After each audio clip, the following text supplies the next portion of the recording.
Hi hello నమస్తే. చూడండి చిలకడ దుంపలు అవేనండి స్వీట్ పొటాటో. వీటిని చాలామంది కర్రీగా చేసుకుంటారు, ఉడకబెట్టి తింటారు, చాలా రకాలుగా వాడుకుంటారు. బట్ ఇది కాల్చుకుని తింటేనే చాలా టేస్ట్గా ఉంటుంది అని నా అభిప్రాయం. నాకైతే అలా చాలా ఇష్టం. ఈ చిలకడ దుంపలు తినడం వల్ల చాలా ఉపయోగాలు ఉన్నాయి. విటమిన్ డి ఎక్కువగా ఉంటుందంట, రోగనిరోధక శక్తి మంచిగా పెరుగుతుందంట, ఎముకలు చాలా బలంగా తయారవుతాయని చెప్పేసి నిపుణులు చెప్తున్నారు. మనకు తెలీదు. జడలుగా మనం మాత్రం టేస్ట్గా ఉన్నాయా తిన్నామా లేదా అని చూస్తామంతే. ఇవి నిప్పుల మీదే కాల్చాలి, మంట ఉన్నప్పుడు కాదు. ఆ నిప్పులు బయటికి తీసి ఆ నిప్పుల మీద కాలిస్తేనే చాలా టేస్ట్గా ఉంటాయి.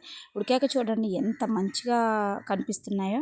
నాకు కూడా ఈరోజు తెలిసిన గొప్ప విషయం ఏంటంటే, మా పిల్లలు ఉడకబెట్టడం కంటే కాలిస్తేనే బాగా ఇష్టంగా తింటున్నారు. ఇందులో వైట్ పొటాటోస్ కూడా ఉంటాయి. అవి అంత పెద్దగా పిల్లలు ఇష్టపడరు మా ఇంట్లో. ఏ రకం ఇష్టం, ఎలా తినడం ఇష్టమో ఖచ్చితంగా కామెంట్ చేయండి. మర్చిపోకుండా మన ఛానల్ మీద మీ 2 కళ్ళేసి ఉంచండి.